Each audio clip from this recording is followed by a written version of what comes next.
released on Saturday, and 4 more bodies are expected to return to Israel next week. I'm now joined by Moshe Lavi, whose brother-in-law, Omri Miran, is still being held in captivity by Hamas. Moshe, as always, thank you for being here, sir. Of course, thank you. First, just a really cruel and agonizing moment with those babies' bodies being returned yesterday. What was your reaction to the news that their mother's body was not among them? Instead, they were remains that didn't match any known hostage. What was your reaction to that? Yeah, I was yesterday here in D.C. with other members of families of hostages, including from Niroz, the kibbutz from where the Bibas family was kidnapped. And we were shocked. Luckily, we were all together. We were able to process this together. Now, we just finished our engagement at CPAC in DC, and it was difficult to process because it's really putting a big threat on the ceasefire agreement, on the hostage deal agreement. Yeah. And we are concerned that our loved ones will not be released and that the fighting will resume. Hamas and their accomplices are terrible actors. They're not good faith actors. Only yesterday, there was an attempted terrorist attack in Israel that could have killed scores of Israelis. The forensics analysis revealed that the Bibas kids, Kfir and Ariel, were murdered in captivity in November 23.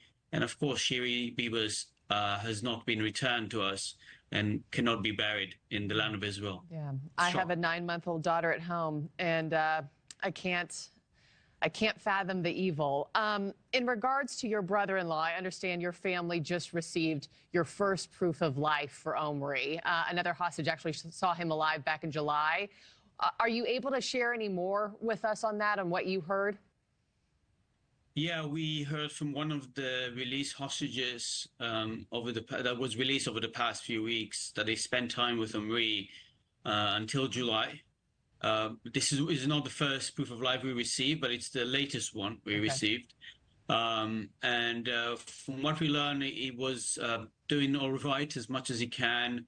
Obviously, subjected to the same kind of conditions other hostages are subject to, which is deprivation of food, water, sanitation, sunlight, because he was in tunnels most of the time, and subject to torture.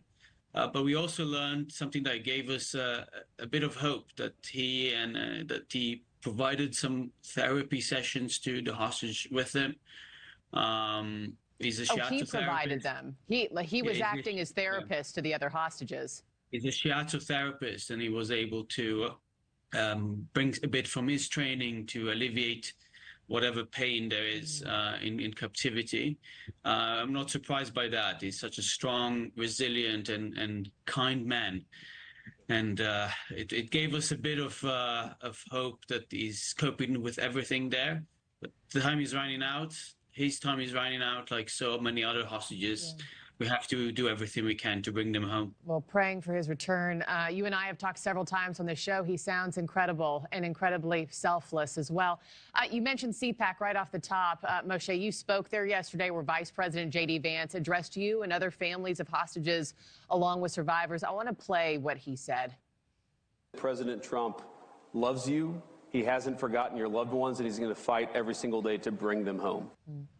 Moshe, how heartened were you in hearing that from the VP? It was, we were received by compassion and warmth yesterday by everyone at CPAC.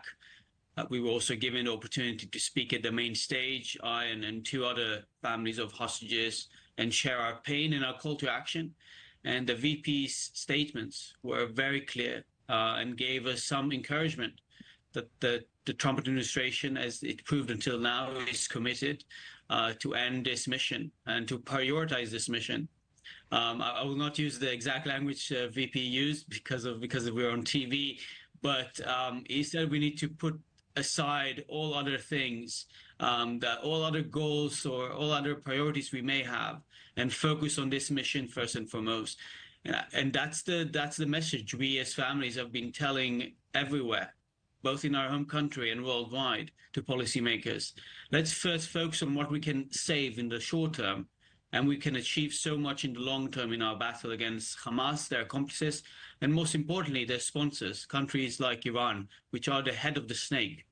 Yeah, well, Moshe, continuing to send you love and thoughts to your family and praying for Omri's safe return. Moshe Lavi, thank you as always for giving us some of your time. Greatly appreciated. Thank you. Yeah, talk to you again soon.